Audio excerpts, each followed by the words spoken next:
sembarangan ya, karena kita berbicara soal pidana mati, ketentuan yang berikutnya akan diatur dengan undang-undang.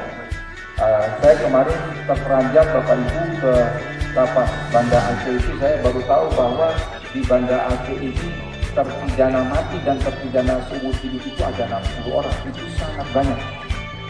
Jadi terpidana matinya 35, seumur hidupnya ada 25. Jadi terpidana mati 35 itu saya bertanya kepada Pak Kalapas dan Pak Kadifpas, juga Pak Kadif, yang sudah 10 tahun masa percobaannya berapa orang? Ternyata belum ada yang 10 tahun masa percobaan. Ini saya katakan bahwa ya meskipun KUHP baru itu